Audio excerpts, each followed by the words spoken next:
Everyone, welcome into the TexAgs Rewind presented by Specs, the 4-time Retailer of the Year. We're here in the Rollo Insurance Studio celebrating a good Aggie victory. Well, it was a good. Every game is good.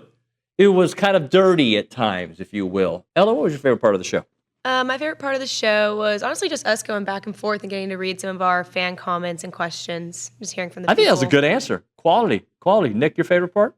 A very political answer there from Ella Ryan. I'm going to go the only two people that were on the show, Billy Liucci and Olin Buchanan.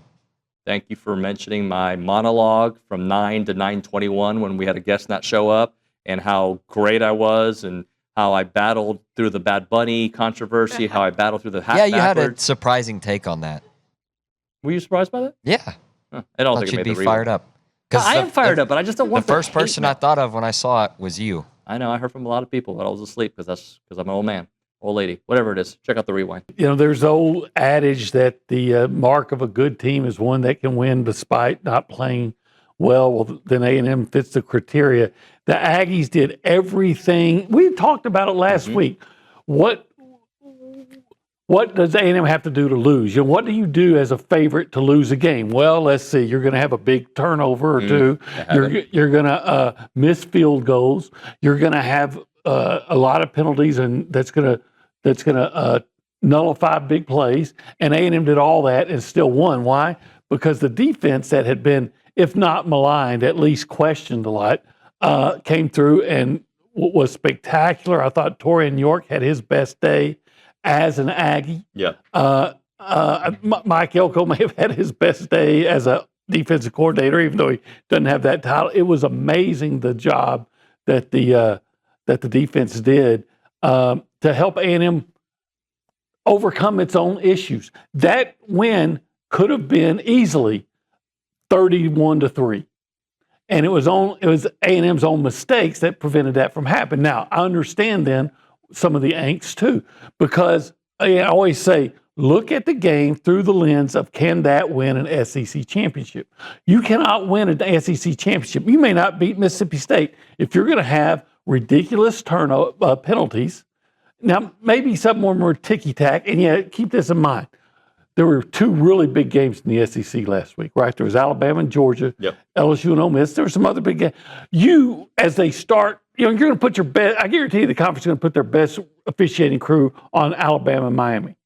I mean, Alabama and Georgia. Sure, They're going to put another one on LSU and Ole Miss. You probably got one of the cut rate officiating crews. And in the SEC, that's pretty alarming. Right. Because when you get down, the SEC officiating is so poor anyway that Greg Sankey will do nothing about. But anyway, it's so poor. So when you start getting down the pecking order, you're really you really got brand X out there. Sure. So maybe some of those official calls were bad, but you've got to adjust. It's like baseball.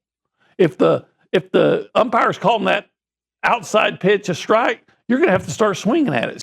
Let's do the turning point, because we agree. I put a couple on here, okay? But we agree. I believe the turning point in the game was a 3rd and 12 situation in the third quarter. Mm-hmm. And I'm like, bro, like they're up 10-3 at this point, right? And I actually said the word bro because I like to be unprofessional. Bro, we better make a play here. And who makes the play? Samari Nyblack. What? Nabari. I'm just dying here. Okay, Nyblack and Marcel Reed, who's under pressure and extends the play, does those, what you want from a quarterback like that, delivers a good pass. Nyblack takes a hit, bounces off, turns it into a 23-yard gain. It leads to the field goal that gives A&M a 13-3 lead. How huge was that field goal? So how huge was that play? That play was the difference in a game that it shouldn't have been the difference. Should not have been. But it was the difference. Now, I'll say the other turning point was, quite frankly, the last play that Auburn ran. The day on Hayes. It's 4th and 1. There's still a minute to go. And Auburn can still win this game. And you still got Cam Coleman out there, and then you see Deion Hayes and Damian Sanford make a Jackson-Arnold sandwich on a sack to basically end the game. But until then, the game's still in jeopardy. Sure. I will tell you this. It wasn't the turning point, but when the Torian sack happened. That's the exclamation point. Yeah. when the Torian sack happened a couple of drives earlier. Yes. I felt at that point I believe, yes, can they win the game? Yes, they can, because the score is 16-10. Of course they can win the game. But I didn't think they were going to win the game with the way the defense was starting to tee off on them at the end. And it was that, and we haven't talked much about Torian. We did yesterday on the Luchador. He was amazing. Torian had one of those games where you're like, okay, the stats don't tell the story. Right. But I'd love to get at least a football thought from you. Your major takeaway from 4 games into the season. 4 games in. A really good team that's got a lot of potential to get better and is getting better. It is getting better as you watch them. I know they were better offensively against Notre Dame than they were against Auburn, but, I mean, they still moved the ball actually really well. And that wasn't even – they didn't even seem like they were firing on all cylinders, and they were still moving it really well. Penalties got them, obviously. A couple missed kicks, and otherwise this game looks totally different. I think this team's getting better. It's very clear to me. That defensive effort, I think, is exactly what the team needed. Mm-hmm. You saw flashes of it against Notre Dame, but then they'd give up big plays, and you'd see, I think this was exactly what the team needed right about now and coming out of that bye. Not that you wanted it to be that close. That's not what they needed. But just to win a football game and realize, hey, we still got a lot we need to work on. And you can't come out against anybody on the schedule and think it's not going to be 4 quarters of a dogfight, because there's always going to be something that goes wrong, and you're going to have to hang in there and just battle. So I think the last 2 weeks they've learned a couple of really good lessons. I love the fact that they won one game primarily due to offense, and they won the other game primarily due to their defense, where they leaned on each unit down the stretch of a game. And look, let me ask you this for the fans that can't get past them. What team in college football right now are you watching that you go, they don't need to get better? What was the final score of Oregon-Penn State again? Overtime, what was it? 36-31, something like that? It was 30-24. That was, like, you watch that game, and if you came away thinking that Oregon or Penn State don't have areas where they need to get better, if you watch, OU's ranked up there around A&M. Who do you think? I mean, I know people are saying Rhett Lashley. I don't know if I would take that job. I wouldn't. I would not. I mean, they're openly complaining about their lack of commitment there to the sport, and it's almost like they've decided to go the Kentucky blueprint and go, basketball, and say we're going in. So I would be super nervous about that. You think they call Jimbo?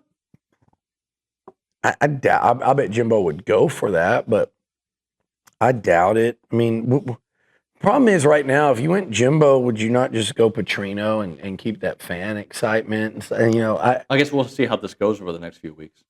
Yeah, for sure. But I mean, I think, there's rumors that I think it's a no-brainer if you're them, and they'll probably screw it up. But there are rumors that, my